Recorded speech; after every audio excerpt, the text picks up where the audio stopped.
be so difficult or painful or take so long. You see, the skills needed to find a job are different than the skills needed to do a job. And that's where this show, my podcasts, my e-zine, the videos I do for YouTube, they're all designed to help you find work more quickly. And I'll simply say that I've been in the recruiting business for more than 40 years, and frankly, I believe you can do it. It's just that you spend a lot of time thrashing around looking for things that, if you only knew, if you only took the time to learn what you need to in order to find work, you'd be finding jobs faster. So again, I'm here to provide you with no BS job search advice. And this show is brought to you by consultingassignments.com. Consultingassignments.com is a site where you can find and fill consulting assignments, full-time consulting positions, temp to perm, and contract to hire opportunities anywhere in the world completely free. Posting a job, posting a resume is free, as is searching jobs and resumes, as is the ability to contact one another. The only thing that if you want to, you can pay for is if you want to feature a job or feature a resume, and then it's a whopping $10 for 30 days. And if you're going to feature more than one job, they have programs that take the cost down to, I believe it's $2 for 45 days. So again, that's consultingassignments.com.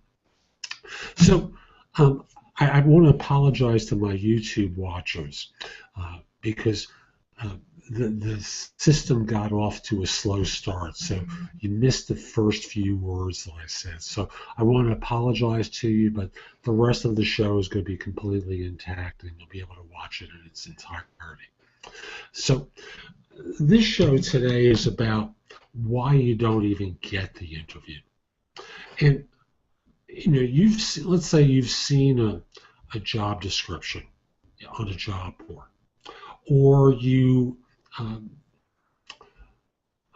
reached out to a hiring manager and you want to get an interview.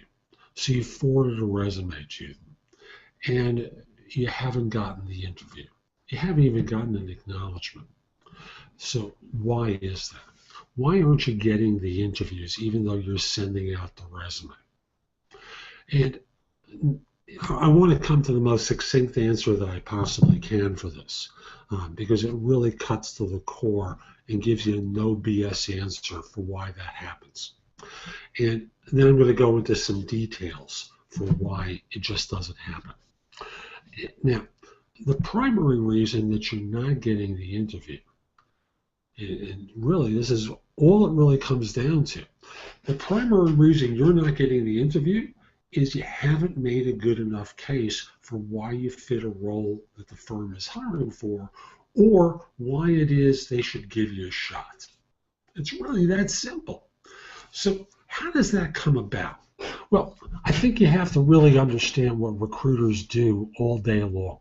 And that's whether corporate recruiters or third-party recruiters like myself. So let me first give the scenario of the corporate recruiter. They're trying to fill not just simply this job, but a bunch of jobs. And in addition, they're interviewing people by phone or in person. They're talking to hiring managers about new positions that have opened up. They're in one way or another trying to service their corporate clientele and trying to evaluate, assess, and recommend people to them who might fit the job that's involved. A third-party recruiter has a slightly different task list.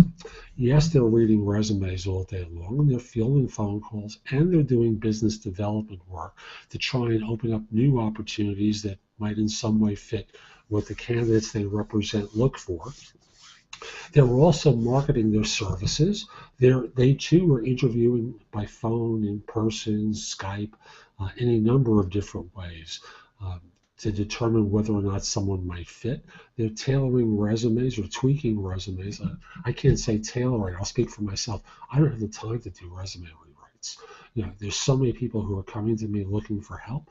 Imagine if I had to rewrite every resume. Like this morning, I walked in, there were 125 emails waiting for me. You think I have time to, let's say only 75 of those were new resumes. You think I have time to do all that work for other people for free? For free, mind you? You expect someone to write a resume for you for free? I don't think so. So I'll simply say that, we're here to evaluate, assess, and refer people to schedule interviews with our client, with candidates for our clients. As you can tell, I use clients to refer to the institutional customer and candidates for you, the job hunter. So what is it that's happened? Where's the disconnect? Now, understand how we conduct ourselves. I'm going to read a resume after I get off the phone, after I finish this show. And maybe I'm going to spend 2 minutes looking at it, tops. Let's say it's a minute looking at it, tops. Now, I mentioned I had 115 resumes or so waiting in my inbox for me before. That's about 2 hours I'm committed to in terms of looking at resumes. So with that, you have to understand, I'm looking for the reason to say no rather than the reason to say yes. And most of you give that to me. Like out of those 115, if I get 2 that are worthwhile, I'm thrilled. Because most of you are too lazy to make a case for yourself. All you wind up doing is submitting the same generic resume over and over and over again to every position you're applying to. Now, some of you have heard me say before, it's like the broken watch that's right twice a day. Yeah, it's going to be right twice, but all the rest of the time it's wrong. And that's the case with sending the same generic resume over and over again to every position you're applying to. At least customize it by adding in some things that demonstrate your fit for the role that you think you fit. And again, most of you don't do that. Most of you are sending the same generic resume over and over again for every position that you're applying for. And they can't fit. Not every job is the same. So understand, the problem isn't the reader. The problem is you. You folks are committing, job search suicide. It's like Harry Carey for yourself. You're just wasting people's time by flipping the same resume over and over again like a burger at a fast food restaurant. Not everyone wants that, that particular dish, served the same way over and over again. They want it customized for them. And the same is true for you. So understand, when I'm looking at a resume, more often than not, you people are giving me the reason to say no, and I'm looking for it. I'm looking for the reason to say no. Sometimes the reason to say no is, your resume is spelling error laden. It's ridiculous. So, I could look past it, but I'm trying to evaluate and assess people for how they're going to present in front of a client. And I understand that if you're submitting a resume to me or to someone else, you're trying to create a great impression. And if this is your best shot at creating a great impression, what are you going to do in person? If you're too lazy to take the time to spell check a resume, come on, give me a break. It's a button in your word processor. How tough is that? Now, I understand that there's some words that'll sneak by. Again, I'm going to date myself with this one. For years, the word novell used to get through when misspelled with only one L. Now, novell was spelled N-O-V-E-L-L, and the word novel, N-O-V-E-L. Sometimes the letters on the keyboard stick. I understand. But so often, the mistakes are grammatical, which Microsoft Word will do a grammar check for, and their spelling. Why are you doing this? It's ridiculous. So take the time to spell check and grammar check your resume to make sure that there are no mistakes in there. Sometimes people send me cover letters that aren't for me. They're just, they're addressed to someone else. What's the message? Yeah, I understand you make mistakes. Stuff happens, but you can see that they wrote a cover letter for someone else's job. That has nothing to do with the one that I'm recruiting for. Why do you do this? Answer: stupidity, laziness. You pick the answer for me. But this happens all day long when I'm reading resumes. I mentioned typos, poor writing skills. You write immaturely. And your cover letter just does a poor job of enhancing your resume for the fit. Now, I want to be clear about this. I don't believe in generic cover letters anymore than I believe in generic resumes. If you send me the standard cover letter that says, I'm applying for the job of such and such that I saw advertised on such and such website, I believe that my experience would be an excellent fit for your organization. I look forward to hearing from you at the earliest possible convenience about you scheduling an interview to meet with me. It's stupid. You're wasting my time. Make a case. Use the second paragraph to demonstrate that you fit the role that I'm recruiting for. How? Real simple. What you can do is, in that second paragraph, you can say, I noticed that you required certain things for your clients. Let me talk with you about how my experience matches up. 2 years, you mentioned 6 months, you mentioned someone with such and such background. I have 2 years of it current.